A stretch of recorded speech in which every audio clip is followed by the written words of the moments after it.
What's going on YouTube? Welcome back to Just Joshin. Took a little break there. I've been barbecuing, just not on video, but now it's starting to get kind of into spring barbecuing season here. Today we're going to do a tri-tip on the Weber kettle, and we're going to cook it up to at least 200 degrees like a brisket style, and then I'm going to chop it at the end for sandwiches. So I've got the slow and sear in here. I've got it loaded with charcoal briquettes, and I've started a small portion of briquettes on one side. I've got the water in. Right now I got all my vents wide open, let it get regulated, get some clean burning on here, and I'm also going to put some hickory chunks. And like I said, I got the tri-tip in the house. It's around a little over 2.5 pound tri-tip. I got it seasoned up with Killer Hogs, AP rub. We're going to get started once everything gets regulated here. 275 is what I'm shooting for. We'll see what happens. Alright, Weber's come up to temp. It's actually running about 280 right now, but I haven't, like I said, the vents are still wide open. But I got the tri-tip out here, so we're ready to put it on. I did throw some hickory chunks in. Got the tri-tip on. As you can see, one of them chunks has caught fire. It's just because the lid's open. Once I put the lid back on, I'm going to choke down on the top vent. And so we'll let that ride. I'll come check it in about an hour and see if it needs any spritz.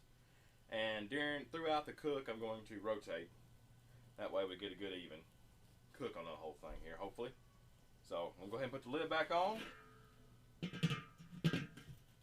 going to choke down on this.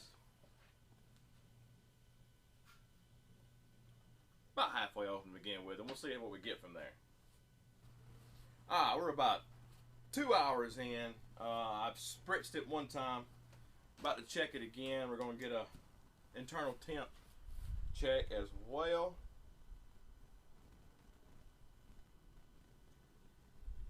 $152, $156, $157. So we're pretty even all the way across there. I'm going to go ahead and hit a little more spritz on here. This almost does too much. You gotta finesse it. Good color on there. Still doing good on the charcoal here. We still got plenty. We're about here, and just running right at 275. When I ended the video a while ago, I had the vent over here, but you always want to have your vent on the opposite end of the fire. You want to have it over your meat. So I've got it, like I said, still choked down about half, and the bottom vents are wide open. So I'll come out in another 30-45 minutes to give it a check.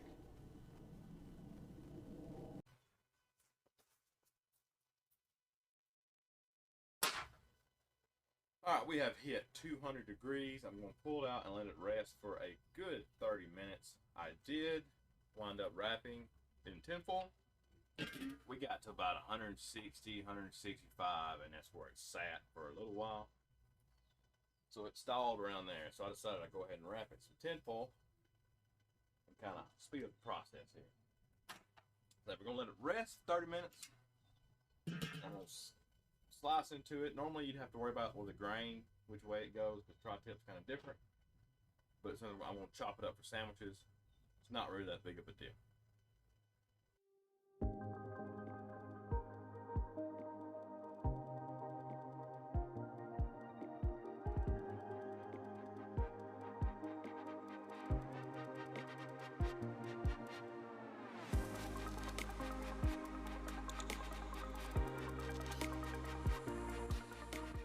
I just got a rough chop on it. It doesn't have to be perfect. Got a good smoke ring out there on that.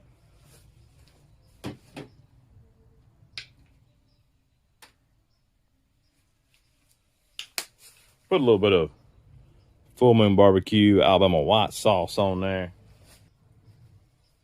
Let's give it a try here.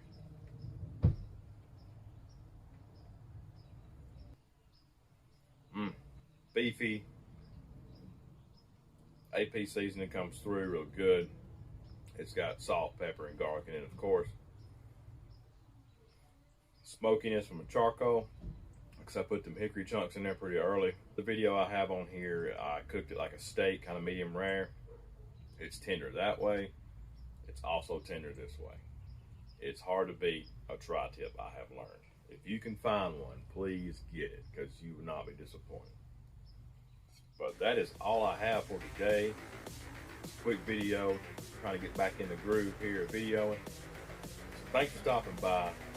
Don't forget to like, comment, subscribe, and I'll catch you on the next one.